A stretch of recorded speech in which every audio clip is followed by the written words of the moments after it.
Oh. Hi, this is the raw, unedited footage of the Sunday Morning Linux Review. For those of you who are watching on YouTube, for a final version of our episode, you can go to our website, smlr.us. Thanks. All right. So All right. we got our episode name. We've got Yes. our episode music. Yep. Okay. No, actually. I knew that. I was going to send something last night, but anyway. Is this a 9 Inch Nails week? No, Are you going to it's while find you something? guys are chatting, I'm going to be distracted Okay. looking for a song. Looking for a song. No, maybe it should be like a. Actually, I would do. I think I'll do something from Brad Sucks. Okay, there you go. Because it's going to be Father's Day, and I can choose what I want to play this time, right? He's the only father. Oh no, both of you guys are. Yeah, both of you are fathers. Yeah. Oh my goodness. All right. Well, are we ready to kick it off? I think so. And The Sunday Morning Linux Review. Stop.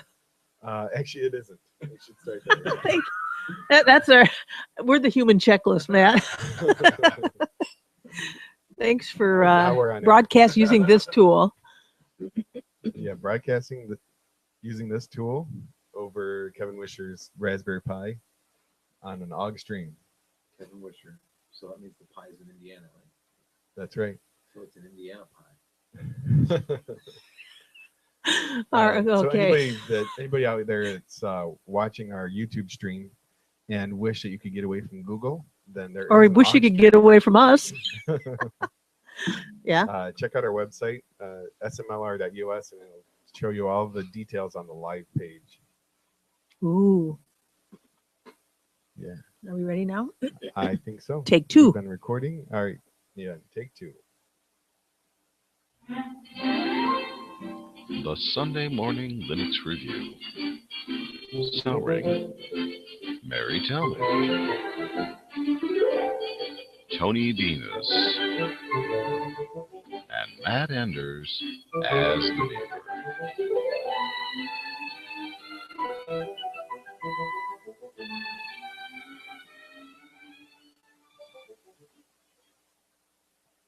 And this is episode 153, prenatal. Oh, Mary's supposed to say that part. Prenatal. Well, you're just excited because I your am. wife is, 1 week to pop. Yeah, or even less. or even All less. of Kim's family thought it would be yesterday. Really? So What was? you guys are lucky that we're actually having a show today. Are you in a I- pool? I Did kept- you make a pool. No, we didn't. I kept We checking do my have a cable email. out back though. I kept checking my email, waiting for. Oh, we're not going to be able to have the show today, Right. just because. Yeah, it is very close.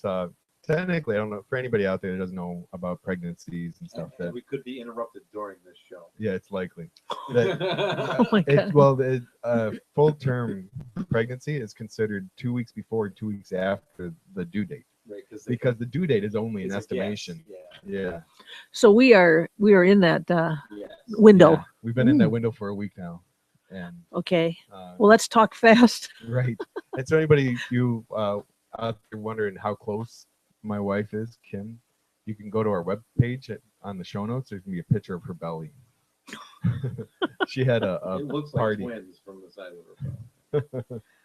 And Just We had if you prefer not to, you don't have to go there. saying. we had a party last week that a bunch of ladies came over and they did it. It was a mother's blessing party, and so Kim had henna done on her belly and whatnot. So Henna is a kind of like a temporary. It's something it's from somewhat like- Indian it's kind of like a It's temporary Indian. tattoo. skin art, Yeah. temporary. From India. I believe. Yeah, It's some kind of a paint or What it is does, well, it's a like a dye- it's 3D dye. paint, yeah, Yeah. that has dye in it, and it sits on your belly or your From the skin henna for a plant. while. It comes from the henna plant. Okay. And when it sits on your skin for a while, and then it flakes off, and then whatever's left over is it actually dyes It the, actually- the top layer of your skin. So it'll stay for weeks. Several weeks. Mm, Yeah. okay. So it's kind of Wow, like a you temporary guys know more tattoo. about that than I do. All right. And I'll have to look up her name. It's Sarah something that came and did it, and she's one of the artists at PemberCon. So when I saw her walking up, I'm like, I know her. Hmm. But I've seen her. yeah, I've seen her. Like the last I don't know. I've been PemberCon 6 or 7 times now. And You know, I couldn't point at any artist from Penguin and say, "I've seen you." I really only ever do the tech track. Yeah. Yeah. Well, you I mean, I don't volunteered, go up and so talk. Yeah, I volunteered, and so you know. yeah. Hmm. Okay. Well, thanks, Tony. You're welcome. So, Matt, Yeah. how are Anything ya? going on? I'm we fine. missed you. We missed you at the last episode, That's okay. but it was a screw up on, you know. I had an I appointment. yeah, you did. Because I Yeah. didn't know Yeah, and that was my fault. That was my fault. I kind of screwed us up on Memorial we were Day. recording. It happened. So we're Stuff happened. stuff happens. So we're back on track now. So I guess that's good. Yeah. So anything else going on? Uh, How's life in the data center? life in the data center is pretty good. Yeah, good. Pretty good. No real. It's actually. Stack 'em and rack 'em. It's been pretty calm lately. I haven't had. Oh, we did have a Zenny server that was messed up. That was a stupid simple fix that I did not realize. And it was down for hours and hours. Ooh. The day shift monitoring guy came in and I went over and talked to him. I says, "Joe, this is down. I can't figure it out." And he hit the on button. No. No, I did all kinds of stuff. I mean, I replaced the RAM. I performed the chassis swap. I did nothing. So I said, all we can do is log into the. We can't. Zen Center won't connect to it. And we can't get any of the VMs started.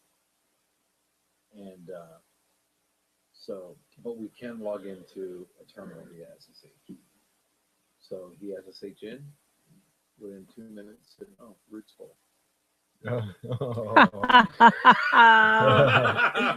that just make you mad?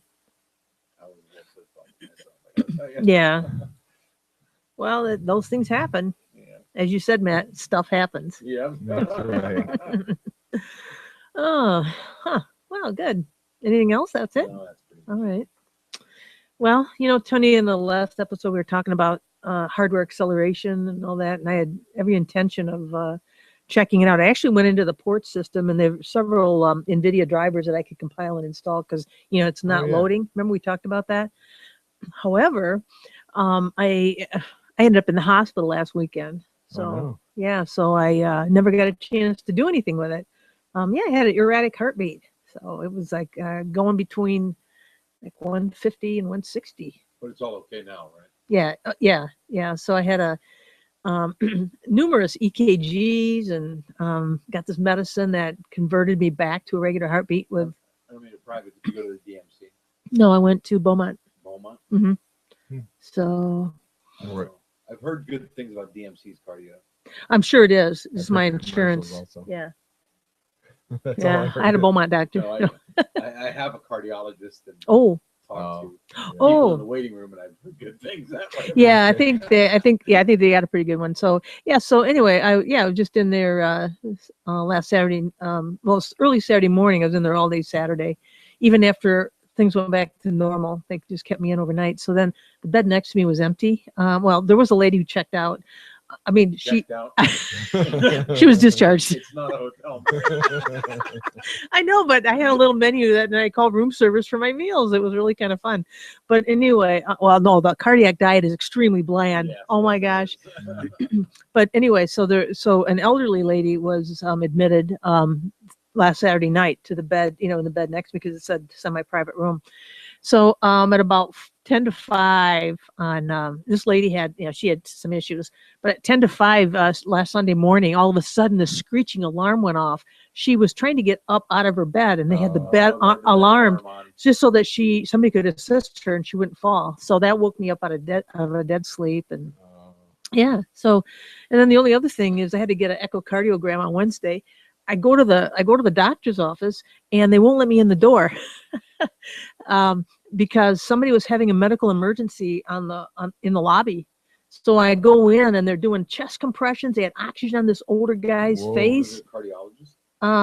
That's happened to me at the It- cardiologist. Yeah, office. it was Yeah. exactly, yes. Yeah, they're set up. Every cardiologist office I've ever been into, they're set up to handle a heart attack on the spot. They got the zappers and everything. Yeah, they were when I went by, when I finally they let me by to get to the elevator, they were just doing the chest compressions and I had oxygen and everything.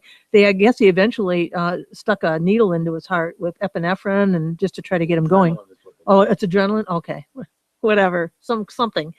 So then after my test, I went back down and there was a sheet over him and 2 police officers. Apparently they couldn't Oh, revive him. no. Yeah, so they Well, hauled I him. never had that experience. Yeah, that was pretty shocking. Oh, you know, it was. It was just kind of wow. So anyway, but that's what happened to me in the last couple Wow. weeks. But I'm Yeah. still going to try to work on getting that hardware acceleration thing, or at least getting the NVIDIA driver to load on boot. I think really that's what I need to focus on. I think once Yeah. that happens, my laptop will be fine. What's happened? Is your video really laggy? Or Yeah, well, can you, I mean, wobble your screen. well, barely. I mean, watch what Wobble. watch what happens. See that? Oh yeah. And also in the boot up, For those of you not watching Mary's laptop screen, it's redrawing the screen in several different positions across the. yes. Instead of it smoothly dragging. Yeah. So, and I also noticed too that during the boot sequence, the NVIDIA splash screen usually used to come up, Right. and it's not coming Yeah, up. then So you're it's not just the loading stock. NVIDIA driver. It's just Yeah. so I think it should be a fairly easy solution, and I suspect that hardware acceleration may automatically be enabled once I get that in place. So I agree. that's my next But project. the new Vogue driver is supposed to be very good now. Is it using the new Vogue driver or something else? You know, I haven't really checked. It's using something that's and I could tell once I upgraded to the next point release of PCBSD, which came out a couple weeks ago, I could immediately tell that there was something different because my resolution, everything looked a little smaller. I don't think it was due to me being, older, but I could tell that it was using something different. And then, I just never really had a chance to look into it. I can't remember. I think the last time on the show, I think I did say I got Spider Oak working in this. I built it from the ports. So, All right. but Yeah. anyway, so that's kind of what happened. What happened to me? All right. Well, I'm glad to hear you're okay. Yeah, I'm feeling pretty good. And I went for a whole week without caffeine, and I didn't get a caffeine headache. Do you know how to avoid it? Take caffeine surreptitiously? No. Here's how you can avoid it. If you are if you're hydrated, you drink a lot of water, you can mitigate the effects of caffeine deprivation. Really? Yeah. Because I just tend to get really tired. I did this the other day at work. Amber, she sits right behind me. The way our workstations are at work, there are 2 people on this one and 2 people on this one, and they're back to back. Mm-hmm. But at night, there's only me at this one and Amber at this one. Mm-hmm. And I was so tired all night long. I didn't know what was going on. I'd got my normal sleep and everything like that. And then the next day I figured it out. I told her when I came in too. I says, you know why I was so tired yesterday? I didn't drink my pot of coffee before work. I normally drink an entire pot of coffee before I go into work. Yeah. And I didn't do that. Yeah, I was off. Yeah, I tell you, and I was off my caffeine for a week. I had my first real dose of it yesterday morning at breakfast, but that was after I went to the doctor on Friday, and they said that I could go ahead and resume it in moderation. So. Yeah, I'm not supposed to have any caffeine. And then Amber says to me, she says, Matt, you think you have a problem? That's funny. I've heard similar things though. If you want to avoid coffee, if you're not a coffee drinker, and you still want to get that wake up in the morning, is to drink 5-hour energy. No, to drink like a half gallon of water. No, not half gallon. 2 I'm pints. going to say a half gallon of A water. quart of Oh water. my god. It's 4 quarts to a gallon, so a quarter a quarter of a gallon or a quart. Yeah. Of water in the morning, and then that because when you're sleeping, you exhale all this moisture, so you're actually dehydrated in the morning. So when you drink all that water back in, then your body feels normal again. Oh, I'll stick with my French press. that's how you take your water and Yeah. press through a. That's a lot of coffee to French press if you can do a whole pot. Well, I do It's an industrial size It's French I press. guess so. The French press is about that high. About that big around. Oh, that is a good size one. How many cups do you That's get out of like- that? 3? I get 2 Okay. of cups this big. Matt, that's a small bucket. So I really only have 2 cups of coffee before. Right. Yeah, it's all in the definition, isn't it? Exactly. It's like statistics. Yeah, that's my normal 2 16-ounce cups of, Mhm. of coffee. Yeah, that's about what they are. They're Yeah. about 16-ounce cups. All right. Well, we probably better better end this craziness. All right. All right, so I Um, guess we're going on to. Matt, what's happening with the kernel? All right, the kernel. The main line is 4.1-RC7, released on 6.8. And the newest stable kernel is 4.0.5, released on 6.6. The then long-term kernel 3.18.15, released on 6.13. 3.14.44, released on 6.6. 3.10.80, released on 6.6. 3.2, nope, not that one, sorry. 2.6.32.67, released on 6.3. wow. All right. And that's it for the kernels. I was going to read the diffs, but I got voted down. And so what's the latest? Yes, we voted down. Yeah, that's right. 2 to 1. So what's the latest stable? 4.0.5? Correct. You know, some of those releases, some of those distro releases, they're releasing with 4.0.3. I mean, they're nipping at the heels. So, all right. Well, Matt, thanks for catching us up on the kernel. Even though I didn't get to read the Yeah, it's okay. diffs. After we stop recording, you can start reading them, provided Tony's not on the way to the hospital. Right. All right, Tony, All right. what do we got going next? Tony, what's going on with the Linux distributions this week? The distros for this week. So we're going to go back to the 31st. And I believe that starts off with Watts OS. Yeah. And Watts is a lightweight, energy efficient, Green. right, green OS. It runs LXDE. And as an interesting note, that's what we recorded our first 30 episodes was using a laptop with that on it. Yeah, and you know something with this one, I think they may make a little mention of it there. With R8, which was released a while back, they had switched the distro that they're based on from Ubuntu to Debian, and in this release they've switched back to Ubuntu. So I think they realize that there's a lot of Ubuntu adds a lot of value as far as what's included and all the little things that they do to make that a well-run distro. Value. Or Air quotes. bloat. And it's, Not everybody likes a tiling window manager, Matt. it's available in two. I don't like it. It's available in two editions: the LXD that Tony mentioned, and it's also Mhm. available in an edition called Micro One.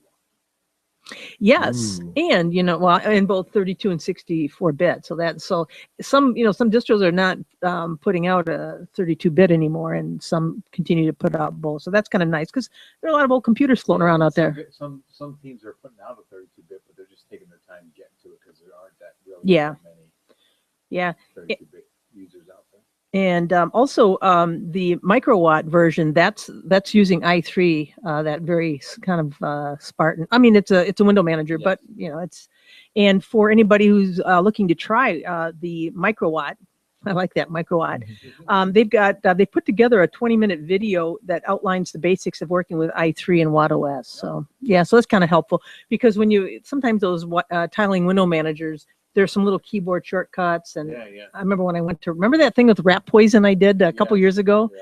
Oh my I God. tried. What's that other? Michael Mole is a big fan of that. What's that other one? JWS. Awesome. Awesome. That's Awesome. it. I tried the Awesome for a little while. Mhm. I hated it so bad. Yeah. Mm. So you went back to the command line. Yeah. Well, KDE for my job. Yeah. So anyway, but that's what's going on with Watt OS. All right. Next up we have is Peppermint OS 6, and they're Ubuntu based. And I remember running it years and years ago, and Well, it's a- they were like the precursor to Chrome OS, where It's a everything mint- is I thought it was a online. mint variant. Mm-mm. I'm not sure. No, I don't think. yeah. I don't think that it is. Not, based on what I've seen, but One thing that they did with this particular release is they had the configurations for the keyboard and mouse, keyboard layout, and keyboard shortcuts. What they did is take those three different things, and they kind of put them together in the Peppermint Control Center. So what users will do now is they'll find it under preferences rather than in three separate areas. And I always like it when distros kind of do something logical like that, and when you've got things that are related, that they should be in the same spot. Yeah. And sometimes there's a couple of KDE configurations they just don't do it that way. You know, those big tooltips and all those big balloons that everybody hates that are on by default. Yeah. There's like three different places to turn those off. And I think that fine, you can keep them that way, but you should be able to then create another view where if you press this little icon in the control center, they'll pop up. All of them will, no pun intended, and you can shut them off there. I agree. So anyway, okay, I'll get off the soapbox. Sorry, Tony. No problem. All right, next up we have on the first is Porteous Kiosk 3.4.0, and it's based on Porteous, which is based on Gen 2. Mm-hmm. Yeah. It's web only kiosk. I think I did a review of that. You'll recall that it's kind of it's a live CD. Now they've come out with kind of a stripped down kiosk version of it. Oh yeah. So I hope it works out well for them. I mean, I kind of liked it. Yeah, and in this new version, they've reduced the actual installation image to 36 megabytes Wow. because the web browser is not there. It has to be downloaded and installed during the installation, Oh. Well, I wonder why they would do that just to make to the latest version. I think, but Yeah. I don't. It Because seems they kind of can? yeah, probably seems kind of odd though when you think about it. How many more megabytes is a browser going to add to a ISO? 30 megs, 40? Yeah, so it doubles the size. I don't know. Yeah, it's rhetorical. Don't answer. Matt furrowed his brow, and I thought, oh no, don't waste your time on that. All right. All right. Next up on the 5th, we have Phoenix 111, which is a small Debian based for system administrators. And this is the first time I remember seeing it. Have you guys heard of it before? Yeah, Mhm. I've even used it a couple of times because back when I used to do the computer stuff, like fixing the people's systems and things like that. Yeah. My favorite one was GRTK, but whenever I would run across a different like system admin or fix broken stuff distro, I would give it a try, and I tried it, and I didn't care for it. Yeah, and actually, Phoenix, they've been around for years. They were one of the oldest, at least according to folks on the project, they were one of the oldest live CDs ever created. But it was discontinued after 2000, and they started back up in 2005 and have been releasing on a semi-regular basis ever since. So Wow, that's cool. Yeah. Well, actually, though, they had no release in 2014, so that's why it seems like it's new. Oh, Because our attention span goes back how many that's weeks? right. Just What kidding. we have for breakfast? I don't know, but both Matt and Mary brought it in. Yeah. Oh, that's what happens when our schedule got kind of messed up by me. All right. All right. Next up we have is Calculate Linux 14.16.2, and they're also Gen 2 based with KDE and XFCE. I think I say this every time, but I'm going to say it again because I say it every time. Whenever I hear Calculate Linux, I think scientific Mm-hmm. Yeah, which is Red Hat. which is Red Hat. Yeah. Yeah. And they're dead. Well, see, I could probably even put that in is it a live question, and you'd get it wrong then. Get it wrong, probably. Oh, yeah. Well, they've got and Calculate Linux also. They're the distro, one of several distros that has like 6 different I'll call them flavors simply because they've got a media server, they've got a desktop, they've got the minimalist server where you can just run it from the command line.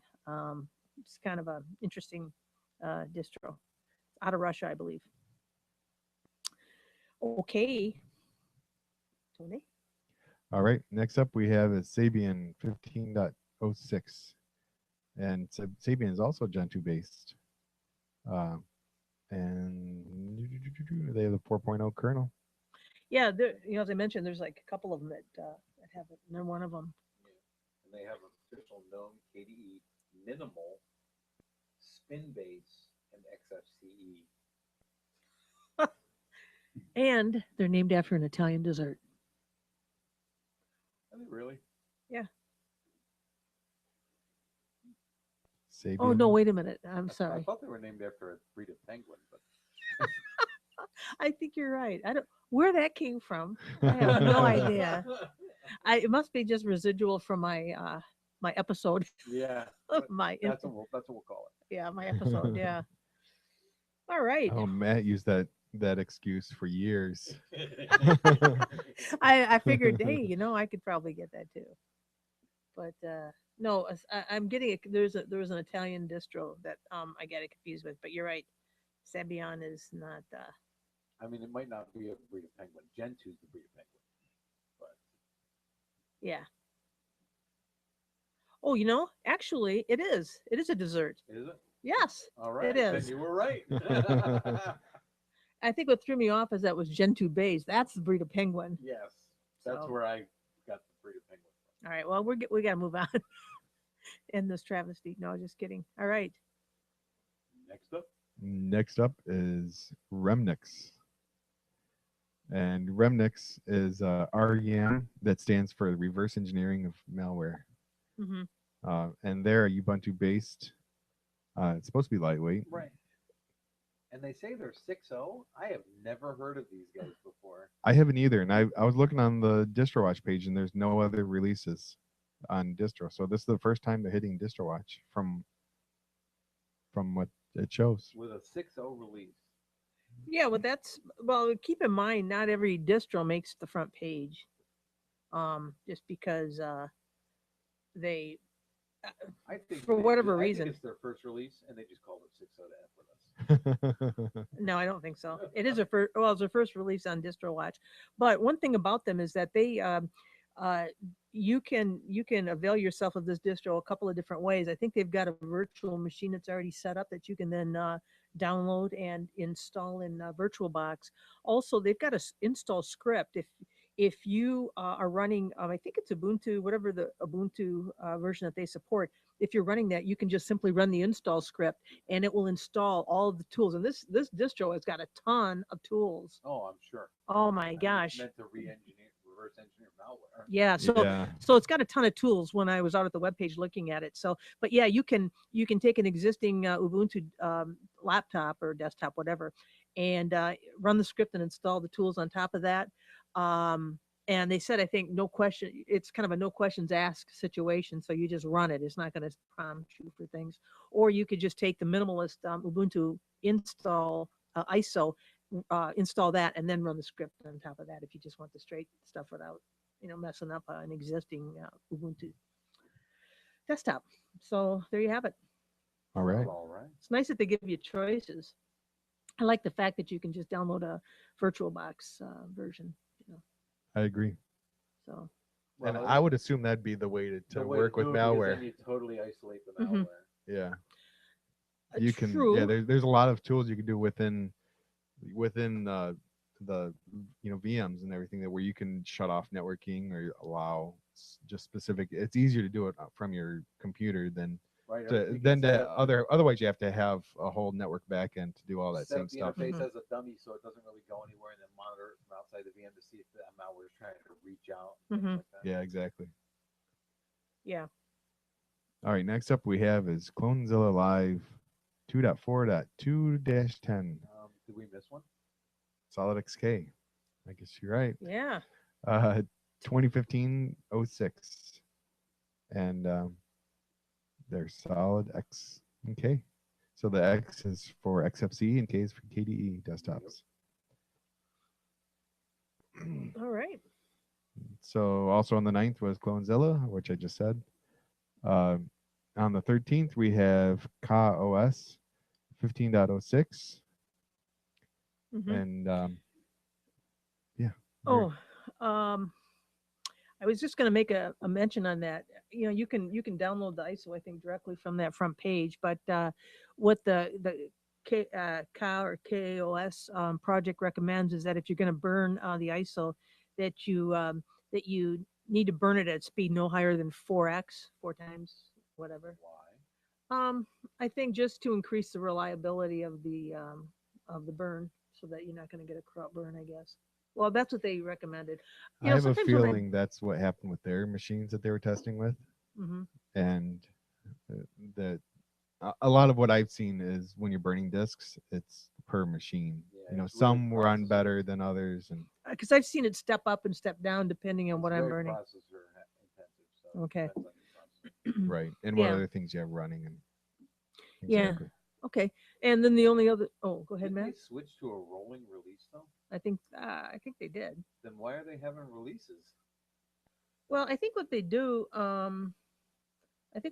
is they just simply will take a Occasionally snapshot and Update the yeah. installation image. yeah, I mean that makes sense.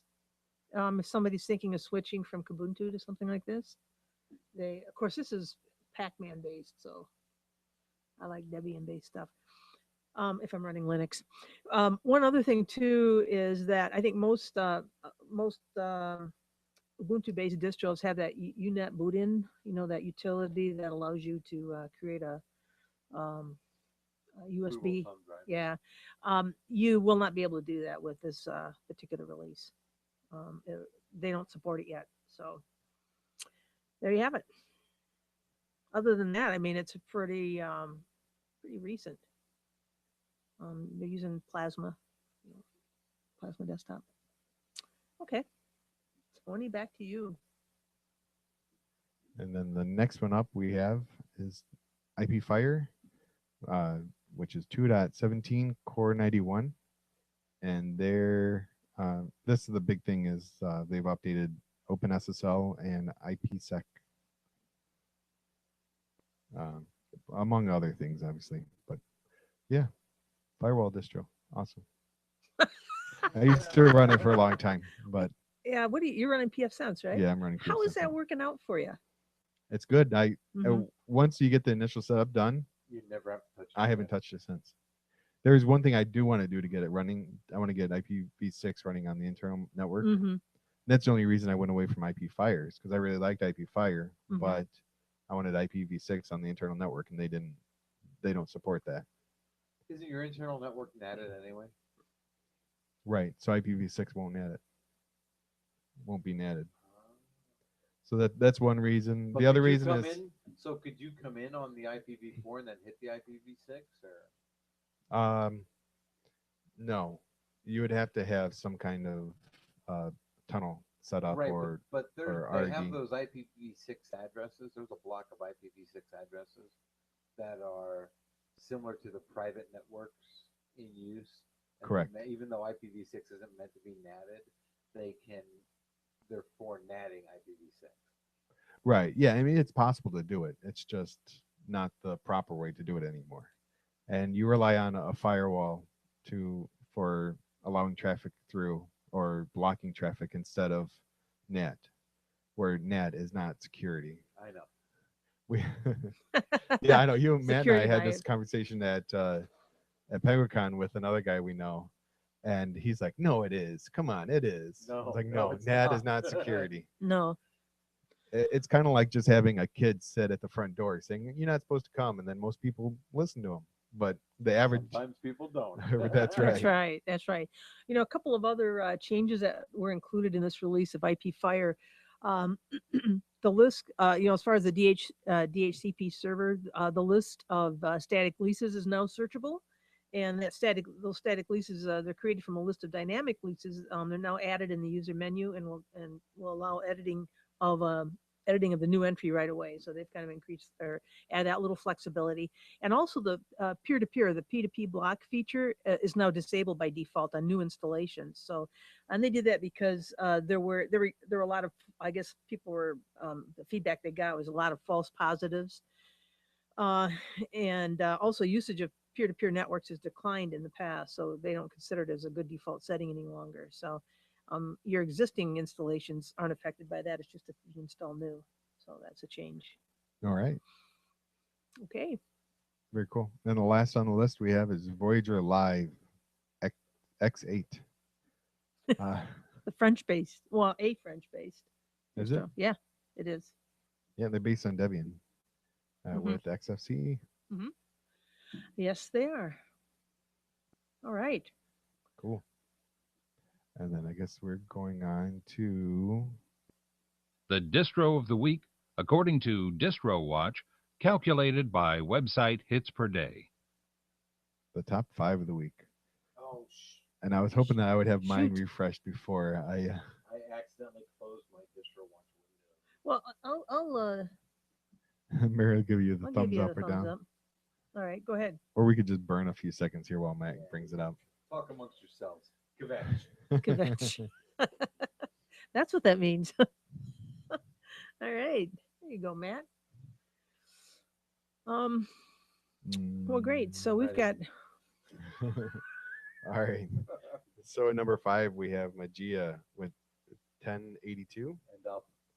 and number Trending up. 4 It's trending up. It's Up. in the upward mobility column. it's a green arrow. number 4 we have is Fedora with 1165, And they're trending down and number 3 is Ubuntu with 1404, and trending down and the number 2 spot is Debian with 2024, and flat. and in the number 1 spot is Mint Gotta love that minty goodness. with 2973. And trending up. Actually, though, it used to be in the threes. Now it's slipped down into the twos. Yeah, it goes back and forth. Does You're it? right. They all Huh. go back and forth. Yeah. Okay. Okay. I'll take that.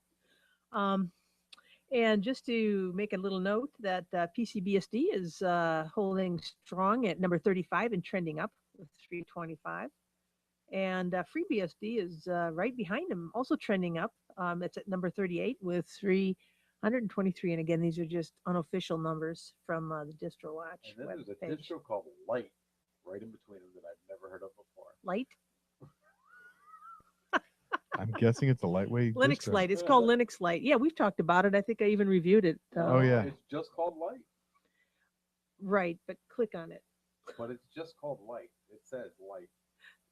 Yes, I suspect that whatever script that draws that and creates that list must have left off the Linux part. There's a limit to the number of times Linux can be on that page. Oh, that's my story, and I'm sticking to it. So It is called Linux Light when you click the link. thank you. I should have bet you. I could have gotten I another. knew you were probably right. I was just- Oh, did you hear that? Okay.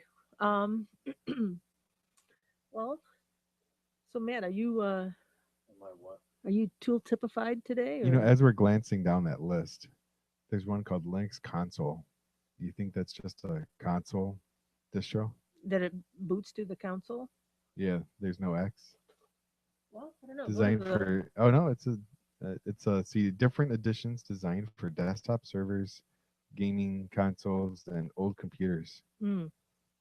Its characteristics are easy installation, extensive choice of software and form of modules, and excellent hardware detection. What is the default desktop? Does it say? LXDE. Okay. Yeah. So I guess you can get to the console, but Right. you'll do that through LXD, I guess. Right. All right. What is do you know offhand, Tony, what the LXDE desktop's default console app is? I mean, like in KDE, it's console with a K. I think it's external. Xterm? Okay. Yeah, I think you're right. All right. I used LXD for a long time. Mhm. I remember that. You were pretty When I high was- on when it. I was on my anti-KD binge. Yeah. Oh, that's so funny. All right. Speaking of KDE, have Yes. you tried 5? KDE 5.0 or 5.13 now or something? You're talking about well, I've tried it through Kubuntu, the upgraded to Kubuntu on my netbook that runs that has 2 gigs in RAM, and I was less than thrilled. Yeah. So I have my workstation. My Am workstation. I gonna have to go back to LXD? No. It was Is this more. another KDE4 incident. No, well, I'm kind of wondering. No, seriously, it's really related to the fact that netbook only has 2 gigs of RAM in it. So KDE is not a lightweight desktop environment, as you know. So it's kind of slow and it was annoying to Yeah. me. So I'm gonna probably do something different with that netbook. But my workstation at home has 4 gigs of RAM. One of them, the other one is my 8 gig Windows one that we won't talk about. But um, the one that's got 4 gigs, that thing has just been running for years and years and years. It's a Dell Inspiron, Oh yeah. and it's just been running. I've had it for probably 7 years. Yeah, maybe 7 years. Hmm. I'm waiting for it to croak so I can get a nice new one, but it won't die. I could probably help it, I suppose. You Yeah. always spill a cup of coffee down the vent. Yeah. But it's still running Kubuntu 14.10 KDE4, which I think is just perfecto. There's no need to change it. All right. And this is running KDE4. Either by this I'm gesturing to my PC BSD laptop. It's running KDE 412 or 414 or something like that. So I just think 5 is just not ready for me. I'm not ready for it. All right. You The reason I thought about that is because I saw our friend Brian Mhm. last week at the mug meeting, and he was saying how he was running that on his computers, the 5 dot. Does he like it or not? Yeah, he said he was liking it, Okay. but Yeah, I think if you got sufficient RAM, it's probably all right. yeah. My problem is that I'm going to lose some little. I have a nice little plasmoid that I can just simply click that changes my mouse from left to right hand. It's just right here. Why? Because my mouse is. If you needed to use my laptop in an emergency, Matt, you'd have to use a left-handed mouse. It would not be a pretty sight. I think I can handle You probably could. Maybe you're not a good example for children. No, just kidding. it. I'm definitely not a good example. I threw that in as a joke, just as a joke. But anyway, so I just click it and immediately I don't have to go into anything. It's just right there as a little plasmoid on the taskbar, and it's immediately right-handed. So But I was wondering why you would want to switch back to right-handed. In case you like have a stroke and can't use your left hand and need to call the ambulance with the right. I mean, what? Why? well, I could probably do that, but anyway, yeah, I don't know, but it's I like KD4. I just remember when I switched from 3 to 4, and it was horrible. It was horrible. I hated it. I did too. I hated it so much I started using LXD for years. Yeah, so we'll see. All right, Tony. I'm sure you're glad you asked that question. Right. So next up is what? Is it the tooltip or the news or what? I don't It's know. it's your tooltip. I Remember? don't follow this stuff, man. Just tell me what to do. All right. Every other episode, I do a I distro know that review. part, but I mean, I don't And when follow I- with what goes where in the show. I think I just follow your lead. Sure. Let's do it now. let's do it now, Matt. All right. Matt's tooltip, brought to you. There's no Bye. soundbite. I don't get a soundbite. We do have a toolbox soundbite. You're right.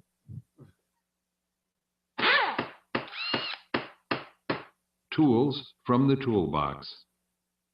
All right. And this week it's going to be on using grep. Ooh. And I also have 2 files that you'll need to do the examples in this. So if you go to my website, dashjunkie.org, and then go to presentations and then SMLR tooltips, it's the only thing there. And be sure to compliment Matt on that cool logo he Oh, has. yeah. Anyway, that's again dashjunkie.org, presentations, SMLR tooltips. And then 2 files are right at the top. One's called php_error.log, and the other is called access.log. So grep is a tool I probably use the most at work. I use it in combination with things. It says fins, but it's things, and I will hopefully correct that. With things like sed and awk to parse log files. Before we go too far, let's talk about the other greps. And by other greps, I'm referring to egrep and fgrep. That is what the grep man. This is what the grep man page has to say.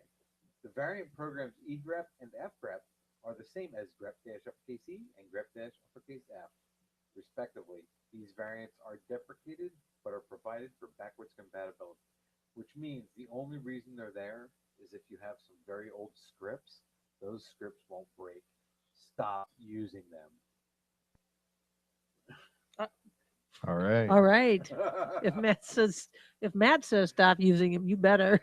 Yeah, stop using them already. The only reason they I just said all that. I thought I had lived it, but I haven't written down. Well prepared. Yeah, if you're writing it today, it is not an antique program, and there's no good reason just use grep. And there are some good reasons to do it because egrep handles curly braces in a non-standard way. So. Now let's talk about grep. It has three different regular expression engines that it uses: the BRE, the basic regular expression engine, the ERE, the extended regular expression, and the Pearl regular expression engine. The BRE is invoked with the -G option, but why you would do that, I don't know, as grep uses the BRE engine by default. To use the ERE engine, you use the grep-uppercase E option, and the Pearl Regex engine is invoked with the -P option.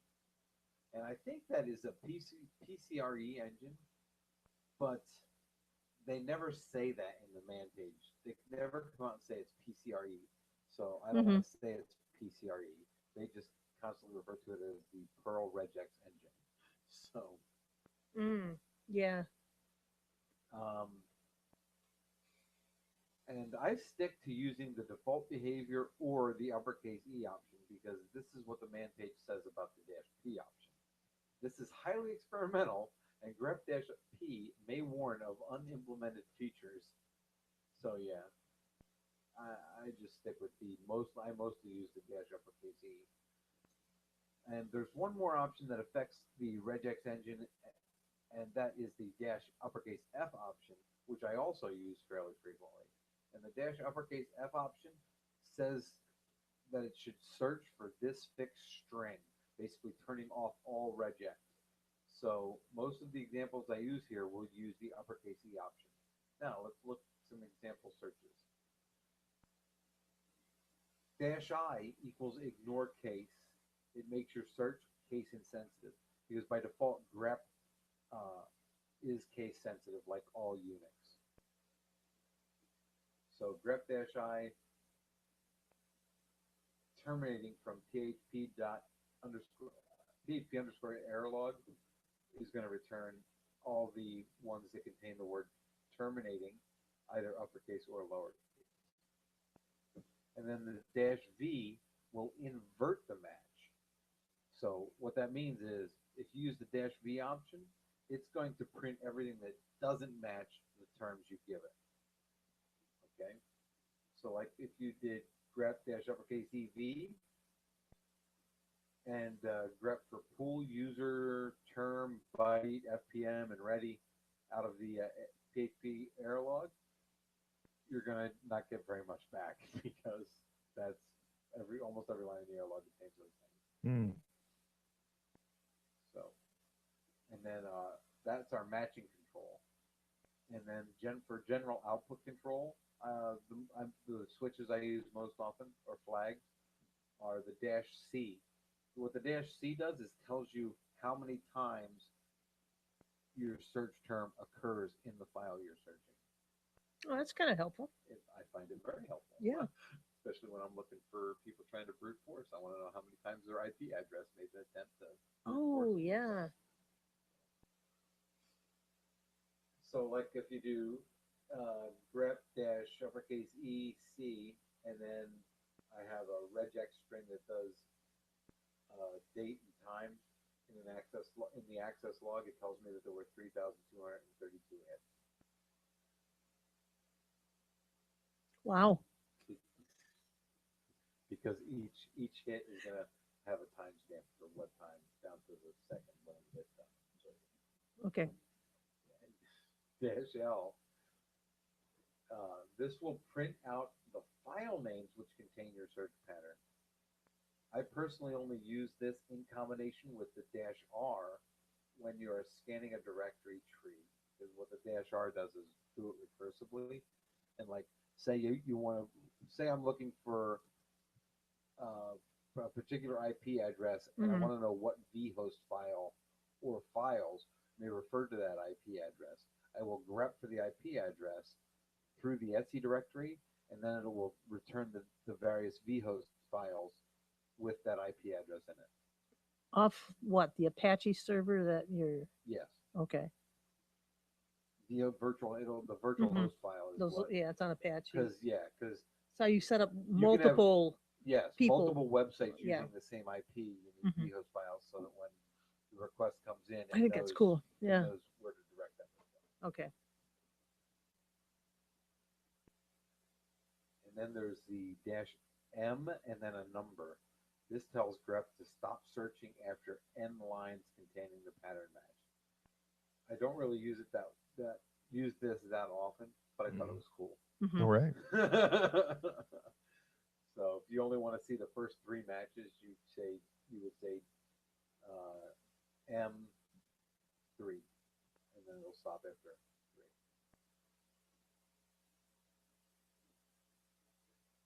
And then the output line prefix control. -N prefixes the line number at a line 1 style base. That means that the first line would be 1 instead of 0. So it'll tell you what line number this is real helpful when you're grepping a config file for something that you're then gonna go change. Oh yeah. Okay, so you want to know what the fig file contains first. Then once you see it, you're like, oh, I have to change that value. Yeah. Where is it? It tells you the line number. Yeah, that's cool. Yeah. I'll have to keep that in mind because I run into that a lot. Yes, I find that one very handy. Yeah. Boy, man, this is really interesting. And ironically, I was just doing something in here and I forgot to, I was piping it to grep, but I forgot to put grep in there just as you were talking You about piped it. it to No, nothing. I do that at embarrassing. least twice a night. Oh, but please continue. So yes, and then we have context line control. I use this a lot, especially when I'm grepping for killer out of varlog messages, because I want to get some context out of varlog messages from right before and right after killer was invoked. Hmm. So uppercase A and then a number will show you that number of lines after the pattern match, and uppercase B and a number will show you that many lines before the pattern match. So I'll grep for killer B2 A3, and it'll show me the 2 lines before killer was invoked and the 3 lines after killer was invoked. Nice. And then file and directory selection. Going back to one previously where we mentioned the R, which I usually only use with the -L. This one says, the other one said -L, which I only use with -R. Does recursive searches through your directory, and that's a lowercase r. And then there's also a uppercase R for searching recursively through a directory tree following all symlinks. So the lowercase r does not follow symlinks, and that's what I usually want to do, the behavior I'm usually looking for. Mhm. But if I do want to follow the symlinks, then I would use a uppercase r. Okay. And it would follow the symlinks. All right. And that's the little grep tool. Thanks, Matt. Yeah. No, serious. I mean, it's, Okay. a lot of times, well, I guess I speak for myself and not someone with a vastly, superior technical skills like you. Vastly superior. You know, To me, I'm trying to use grep right now, looking for something.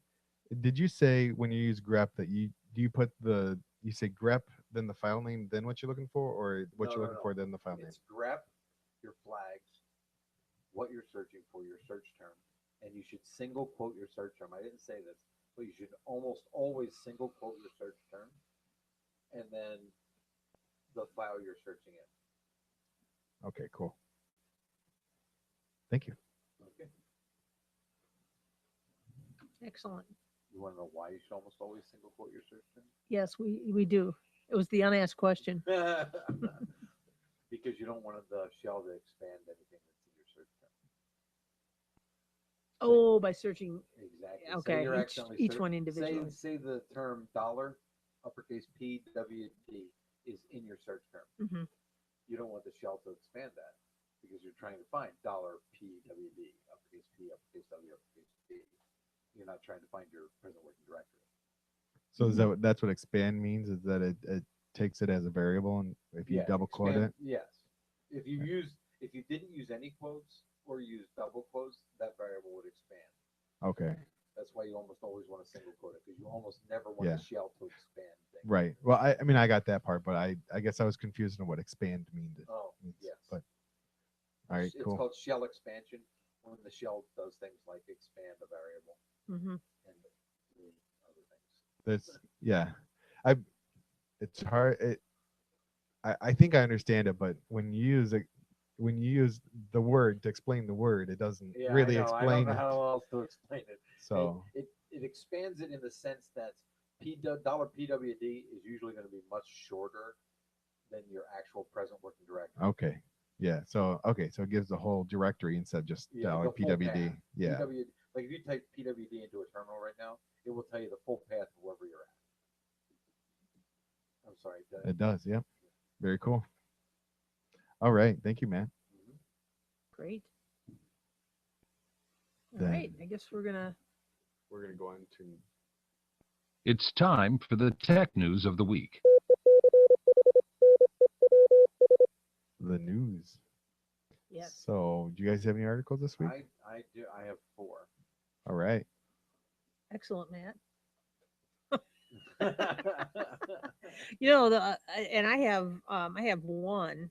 And this. Well, do you want to go first, Matt? Mary, you can go first. I can Okay. go first. Mine was. It has to do with. And I know this has been talked about on other podcasts because it's been sort of building over time, but it really came to light, I think, with the Windows version of GIMP, and that's SourceForge, which was acquired. Oh, yeah. Yeah, SourceForge, which was acquired by Dice. I don't know what, if not Dice Incorporated, but anyway, that I Well, believe it's an acquired- IT. It was acquired by IT. Dice's parent company. Okay, and what they started to do then, I think the Windows version of GIMP had not really been updated in a couple of years, and so SourceForge, what they did is they kind of branded it an abandoned project. So they took it and they to start to monetize it. They started to wrap some other little things in it. For example, I mean, it's things that some people consider malware, which It is malware. adware. Adware is just malware that you get paid for. I never thought about it like that. But anyway, yeah. So they started to bundle that in the install without, I think, users really being fully aware of it, or if it's buried in the EULA, which no one reads, very few people read. They just weren't aware of it. I'm pretty sure you can go with no one read, Yeah. unless your name's RMS. I do scan it, and I Do you there's really? I do. No, there are a couple of sections where I don't read the one that's all in capital letters because I know that's just the one that says it's as is and without warranty and all that kind of thing. But I look at what they do with user information, my personal information, or information I provide to them, gotta be and honest, that's it. I never read a EULA. I have never read one EULA in my entire life. Not even part of it. Oh, that's why you like the BSD license. It's short, right? Because you'll be tempted to read it. Exactly. But anyway, so they caught a lot of flack from the open source community, and they then relented and decided that I guess they were not going to do it that in that fashion. And now I saw several articles this past week, including one in IT World, which indicates is this a slow, steady death of SourceForge? Well, and everybody, this is like the second instance of something like this happening with SourceForge. So almost universally, the sites and people I follow are saying, get your project off SourceForge. Mm-hmm. Yeah, because I think what is it, FileZilla? I think, which is isn't that an open source FTP program? Yes. FileZilla. I think that was on We SourceForge. recommend our clients at work use that all the time. Okay, so you recommend they go to SourceForge? Actually, I don't know. Because I'm you kidding. can, I'm kidding. I think you can But- install it with simple scripts. I don't know. No, Yeah. it's something you'd have to install at your house. I don't know where we tell them. I don't know where it gets. Yeah, where it's downloaded from. But anyway, that was really one news item that kind of caught my eye this past week. You know, when I was actually looking at technical stuff and not reading up on my health. So that's my little bit. So All right. we'll see what happens, in the Yeah. next 6 months to a I year. think SourceForge is done as a serious Okay. repository. Yeah, I I mean, don't think it's going away. They'll- I just they'll- think. no, I think they'll limp around for at least 5 or 6 more years, probably. Mhm. But as a serious place to get yourself, Which is unfortunate, they're done. but okay. Anyway, I have a couple of stories, couple 3, 4. My first is Los Angeles County voting to shift from ink blots to open source, and this is from Ars Technica, and the my little piece of the story and a link will be on in our show notes, and that's true for everything I'm gonna say now. I'm not, yeah, because I'm not gonna say that again, but it's gonna be for all four of my stories. So, and as of 2013, it offered more high-tech jobs, meaning Los Angeles County, than any other job market in the country, including Silicon Valley and New York City. Come election time, however, its residents cast their votes by marking ink blots on ballots that resemble Scantron forms. The LA County is finally in the process of developing an open source voting system purported to be a flexible, intuitive replacement of the incumbent method. Under the new system, slated for public use in 2020, voters will indicate their choices on a touchscreen operated tablet, after which a machine at the voting booth will print and process their paper ballots to be tallied. This is a leap from the ink-based system, which has remained unchanged since its adoption in 2003. That makes sense. Yeah. And I think anything as critical as voting machines or voting software should be open source. Because you remember back, was it about 10, 12 years ago, maybe less, I don't know. Well, Was it Diebold? The Yeah. voting machines were flipping votes. Yeah. And I don't care what your party support is or where you are in the political spectrum. I think the sanctity of the Yes. voting booth. and yes, voting has to be accurate. That's Mhm. why we should have voter ID. But anyway, You slid that in there. What? That has nothing to do with accuracy. anyway. All right. Next The, story. my next two actually are about Microsoft. It's kind of annoying me a little bit, but they're about Microsoft. First up, What, the is stories the stories are annoying you or Microsoft? the fact that the stories are about Microsoft. Oh, annoys you. Well, they're always in the news, aren't they? Yeah. Microsoft to Linux users, explain yourself. Oh, This one's at the register. And I saw that. did you? Redmond wants to know Linux better so it can build monitoring tools for penguinistas. A significant number of virtual machines on Azure today are running Linux workloads, writes Khalid Moose, a senior program manager for the Azure Compute Runtime. To help these folks, Redmond has therefore created a new monitoring capabilities. We have just released, currently in preview, for Linux virtual machines running on Azure. We are not trying to sell you something. Uh-huh. We just- Yeah, we sure. Just want and this is copied and pasted right from the article, so I think the article may have a typo in it. It says, we just want you understand your pain. all your servers belong to us. That was the next line that they had on there, wasn't it? So, but I think that Thanks for that opportunity, Matt. you're welcome. I think what they're saying is they just want to understand your pains in this area, like what your troubles are, and be able to monitor it so they can write a monitoring tool to help. That's BS. I'm throwing the BS flag because think about it. They want to know what your pains are, which then can be perceived as a weakness in Linux. Exactly. And then what they'll use it do, in advertising. and they can very subtly do that, and then take those weaknesses and just show what the strengths. Are there any strengths in Windows? No, just kidding. No, there But aren't. just show, kind of do a comparison. No, believe me, if they can get you off Linux, they will do it in a heartbeat.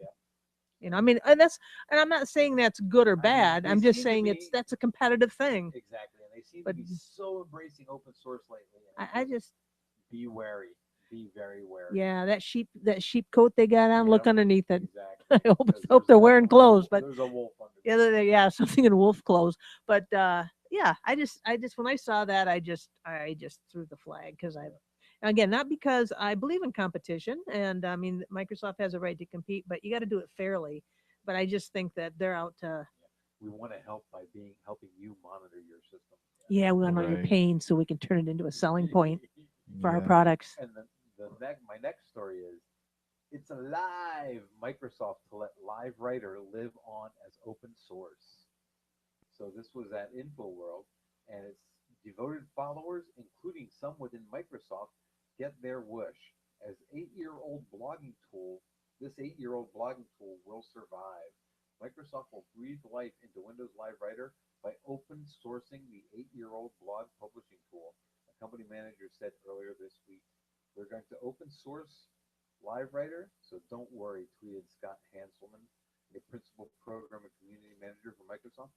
Hanselman, who has long advocated taking Live Writer open source, was responding to a question about the future of Live Writer in Windows 10. I'm not even familiar with Live Writer. Yeah, I don't remember hearing it.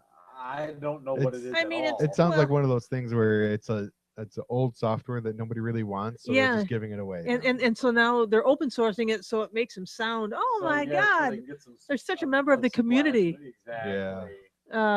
So Bull hockey. yeah. Yeah. But speaking of open sourcing, didn't Apple recently? Yeah, Swift. Their Swift Swift- programming language. Now, okay, compare that. I mean, and you may not know enough about it. I know very little about the Swift language. I know who Taylor Swift is though. But anyway, I know InfoSec Taylor Swift. I follow her on Twitter. wasn't there Taylor Swift Linux? But that's not yeah. Yeah. But Taylor Swift's not InfoSec Taylor Swift's name. I don't know why she calls herself InfoSec Taylor Swift. Well, she just wants get to people to Google, wa- just get the yeah. Google, SEO. But anyway, now, now I forgot what I was gonna say. Oh. Live Writer bullshit that they're open sourcing it. Oh yeah. Apple's. Yes, Swift. So the whole thing is, so with Apple open sourcing the Swift programming language, is that in the same kind of category as Live Writer? And I'm not. No. See, that's what I Swift was. is the vast majority. It's an Apple-centric programming language. Okay. It's what all your iOS apps are written in. Okay. And a lot of the current Mac apps are written in it. Okay. It's a very So it's- actively used language. Okay, so I find it kind of interesting when Apple open sources something, and Apple hardly ever would do something like that. Yeah. If Yeah. Jobs were alive, that would never happen. No, yeah. So I think it's kind of interesting they're doing that, and they're doing it. They're open sourcing something significant where But there's been Microsoft. some questions arisen about this. I made that word up. Anyway, because they're like, well, how much of it are they going to open source? They haven't really open sourced anything yet. Okay, They've well, I just guess time will said they're tell. going to. Sounds like a future news item. Yeah, and people are like, well, how much of it are they going to open source? And the parts that they're going to open source, are they going to be the useful parts and things like that? Or whether not the API, but I don't who know enough knows? about programming to comment. Speaking of programming, I signed up to take, remember I took my Python Python? for informatics, which is using Python to dig out data out of big collections of data. I'm taking the Python course now that will make little applications, yeah, Ooh. that Hey. I'm taking it on And Coursera. We're hiring PHP programmers. That's Python, I know. PHP. You should switch.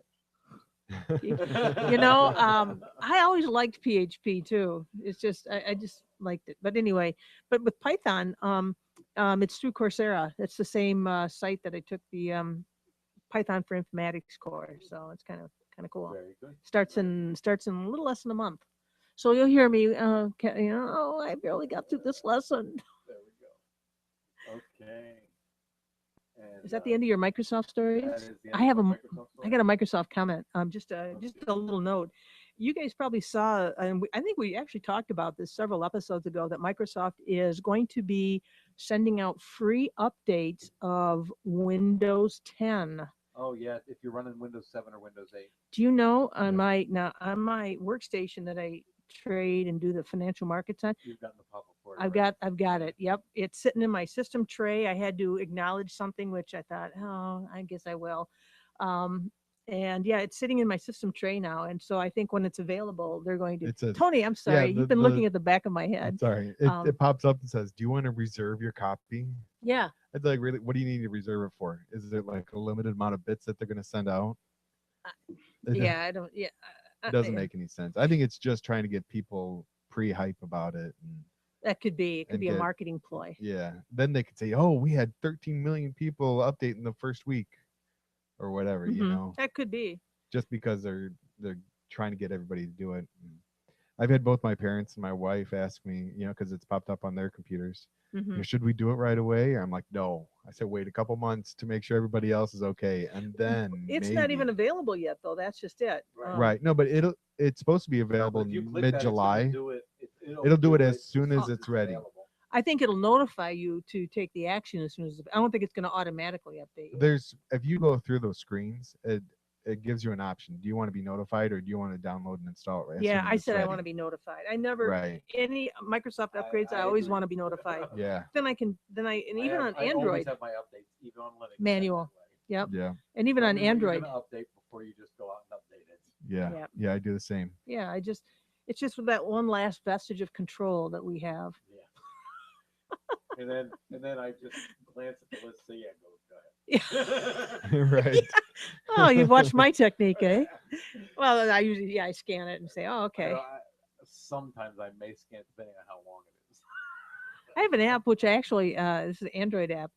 I'm one that there are some programs. I think either the developers are sloppy or there's some clandestine tack that these programs are taking You need because to get your tinfoil hat out there. yeah, it's underneath my SMLR cap. What they want far too many permissions. I don't want I noticed that applications on my turning phone. on my. Phone. They always want access. You don't to need your access. microphone and stuff. I'm like, They're gonna you're listen a weather app. Why do you need access to my microphone? so that they Yeah. can react when you say, "Holy crap! Look at that tornado!" You know, that type of thing. He'll start recording right there. Yeah. But anyway, so there's an app that I think will allow you to. Yes, that gives you fine grained control. It lets you say yes and install Yeah. of it, and then it lets you say what they actually can and can't do. Yeah, but don't you have to root your phone to be able to get that No. installed? No. Oh, wait a minute. Yes, the one I saw. Yes. you can. Yeah. Yeah, because then it has to go through and be able to change all those Right. out. Yeah. So.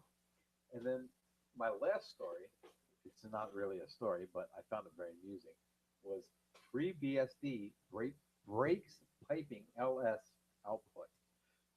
They didn't break it. They did. The link in this instance goes to the commit email for the change that broke LS piping. You have to read the next in thread couple emails to get the informative on how it broke it and why it's hilarious. But it appears to be a problem with the libxo being incapable of displaying file names in encoding current locate cannot handle. So what happens is Would you explain that? yes. So what happens is the libxo can't Mm-hmm. handle the file names when they're in their current encoding. Okay. So it just sits there and spins forever because it tries to call some error message which like isn't there, and then it just sits there forever and ever and ever and ever and ever and never passes it on. Never Wow, shows an that's- error yeah. or times out or anything. Oh my gosh, I'm going back to Linux on my laptop. There you go. Right. Huh. Yeah. I'm That's anxious. funny. One of the emails in the thread was like, does libxo actually do anything useful except break LS?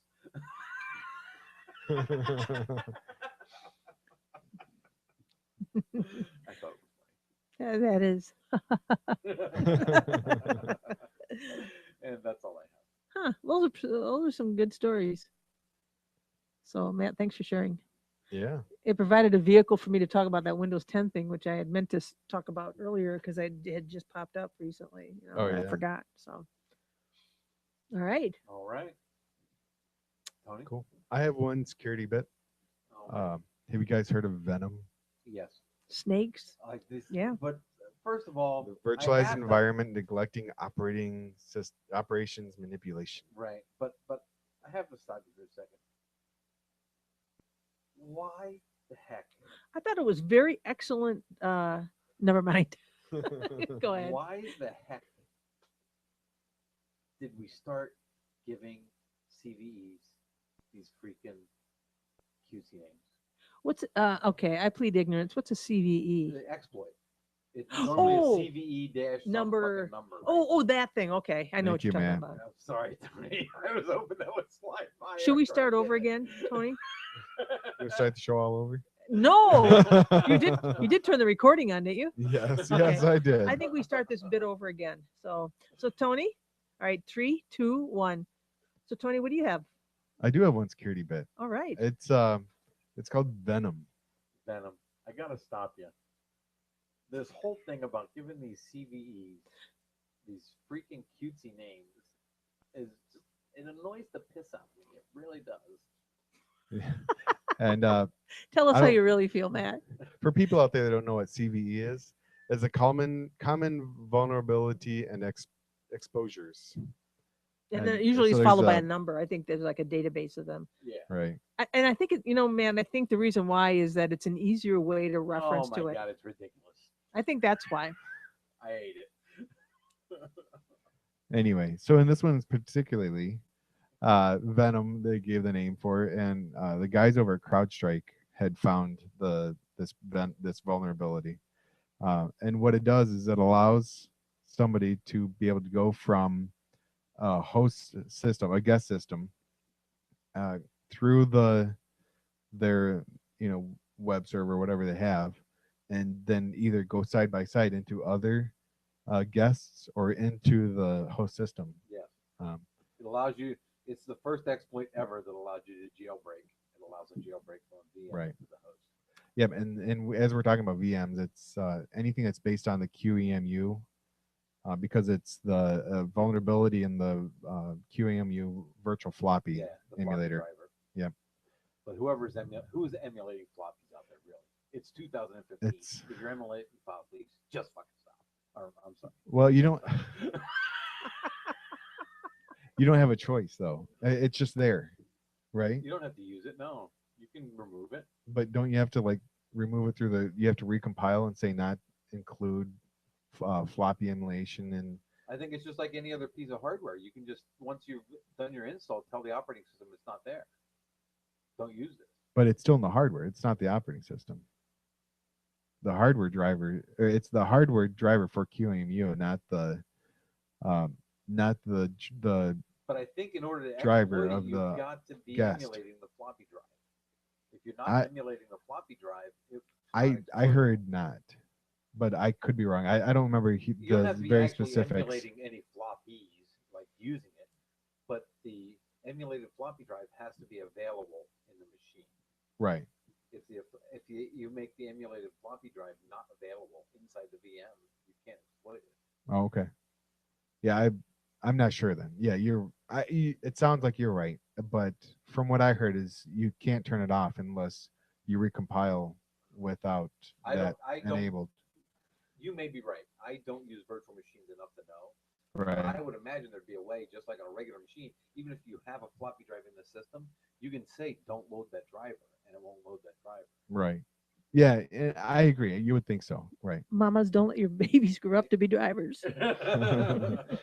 But anyway, if I said it's anything based on QEMU, and if you're thinking, oh, I don't use QEMU, it's not a big Well, deal. if you use KVM, But, yeah, you use QM. It's right.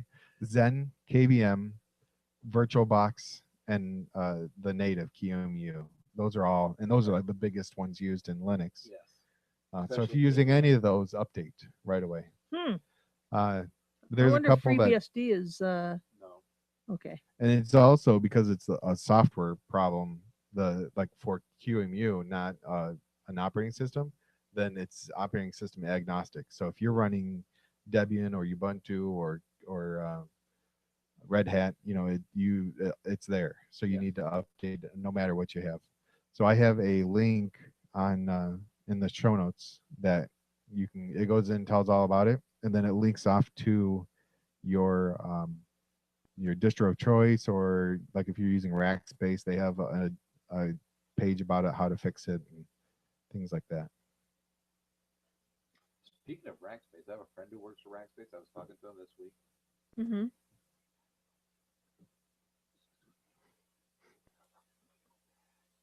Oh yeah. Are they? Where are they based? Oh, okay. So if you want to fly to Texas for an interview, You don't have to wear a cowboy hat, do you? All right.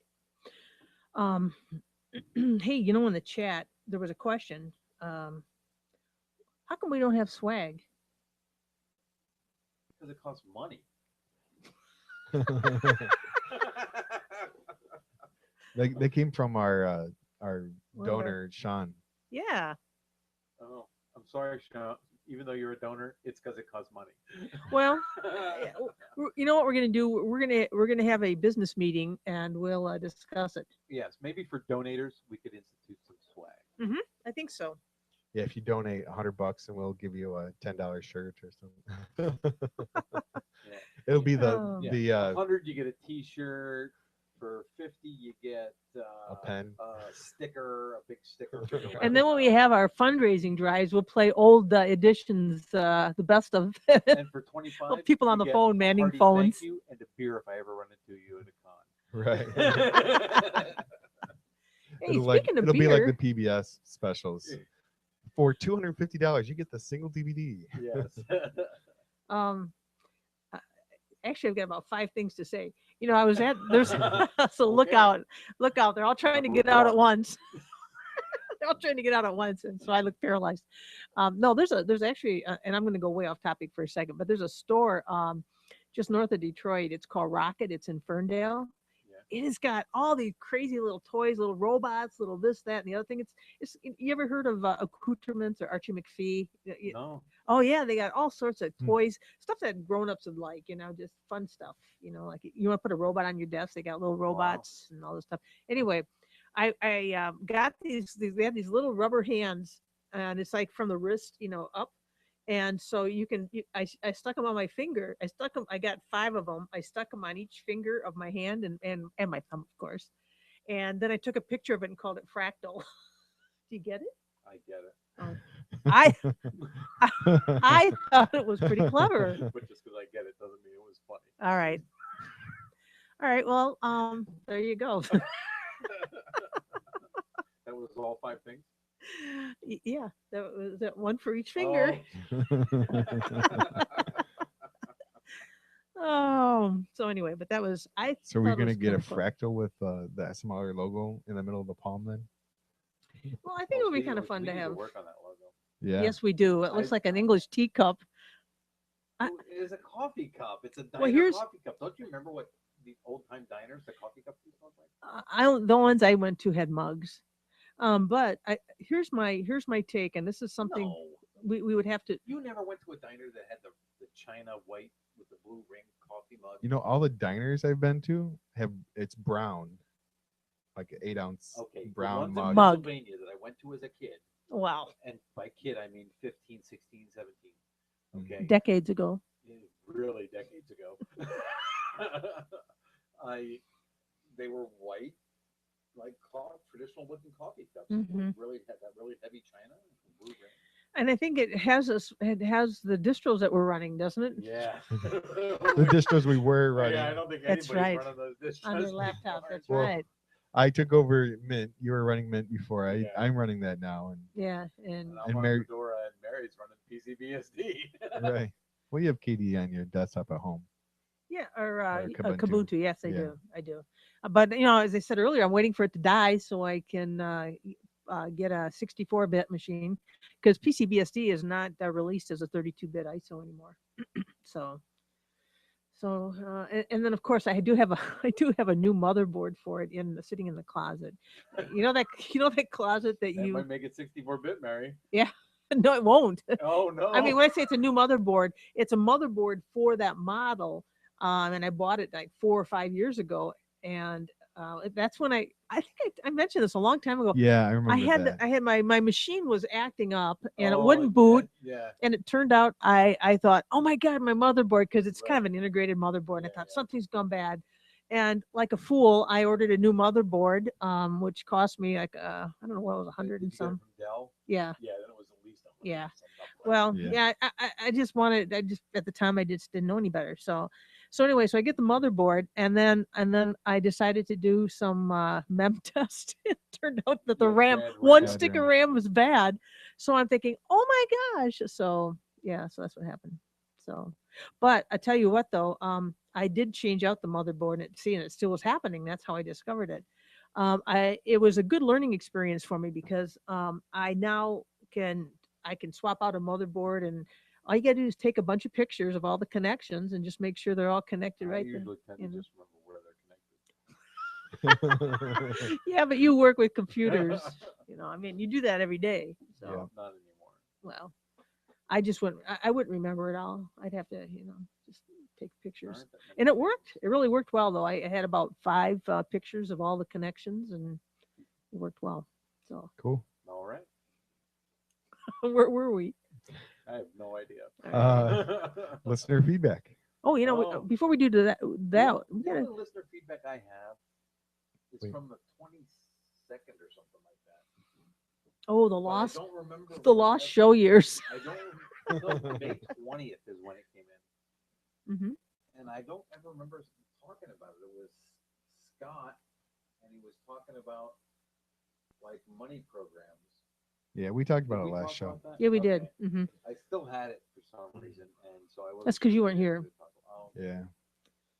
But Mary, you said before we get to listener feedback, and then you got cut off. Yeah, and I forgot what it was.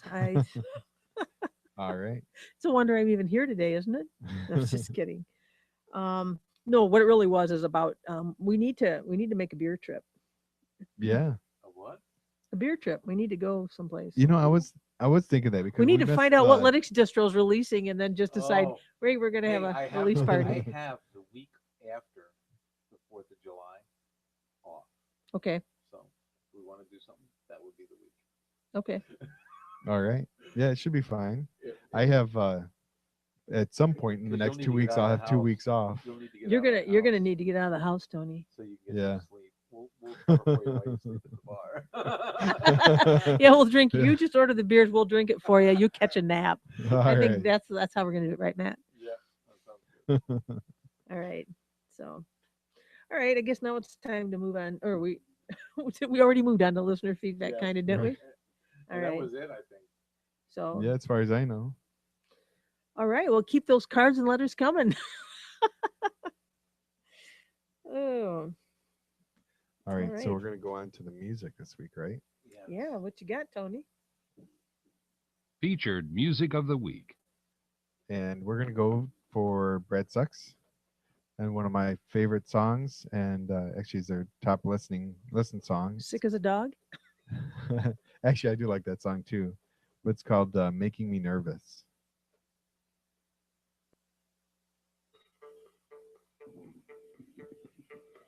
Who's this before? Yeah. Because I recognize it right away. I like it.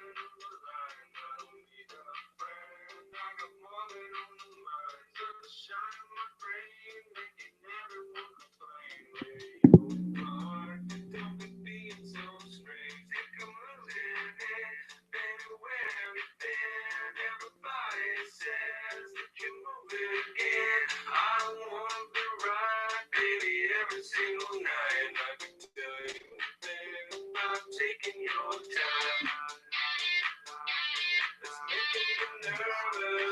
music,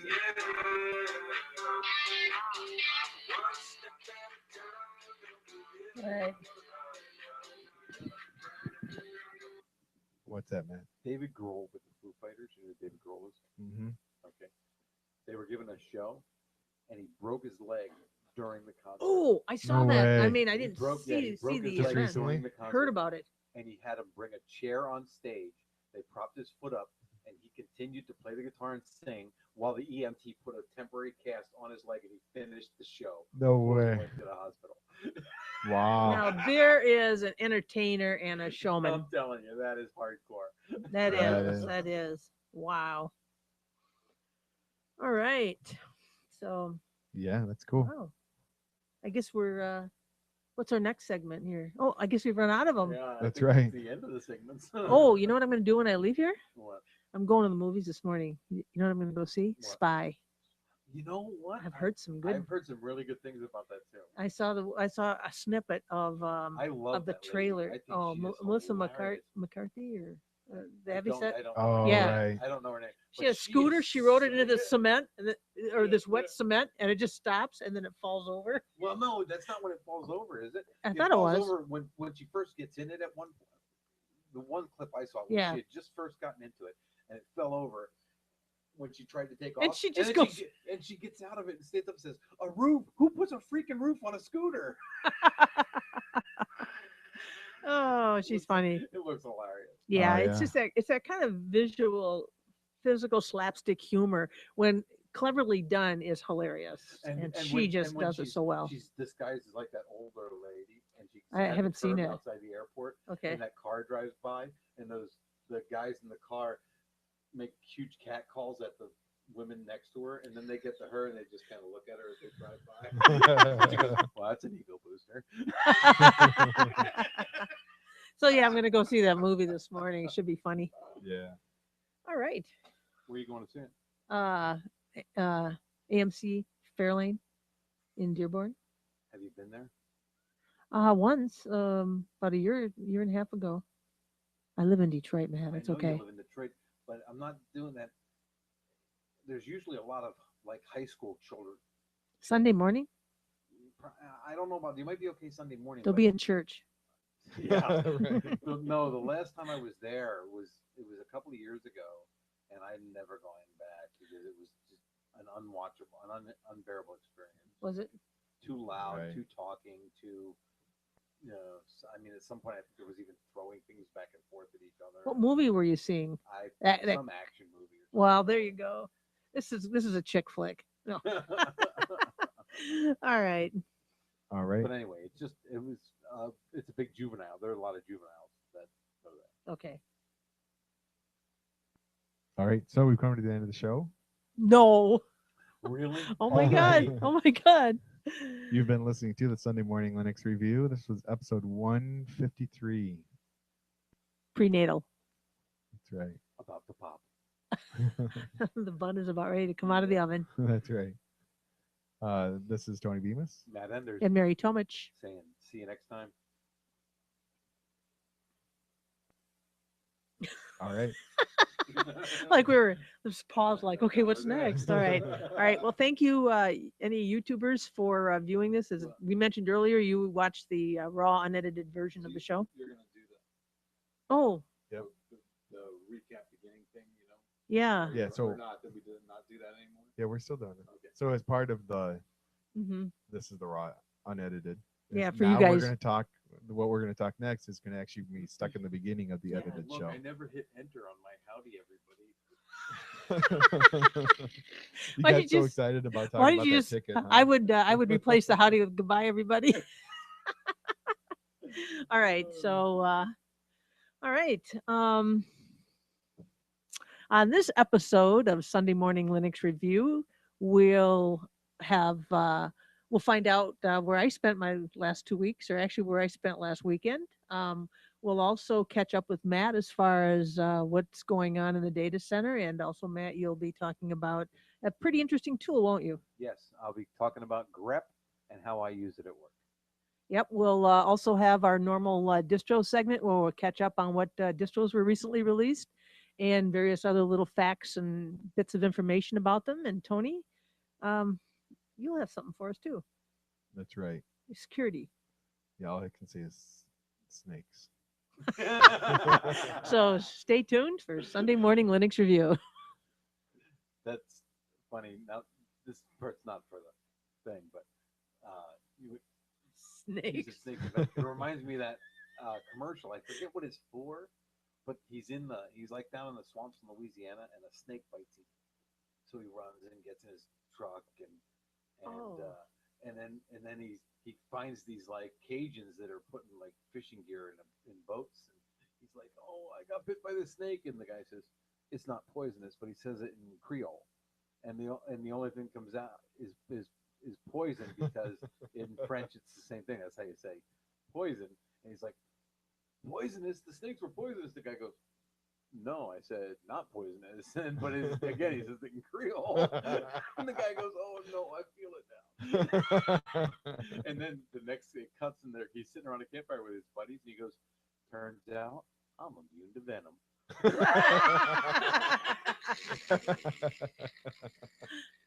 Ah, That's funny. crazy. All right. I guess we'll probably disconnect. All right. Goodbye, everybody in YouTube land. Bye. Thank you for watching and listening.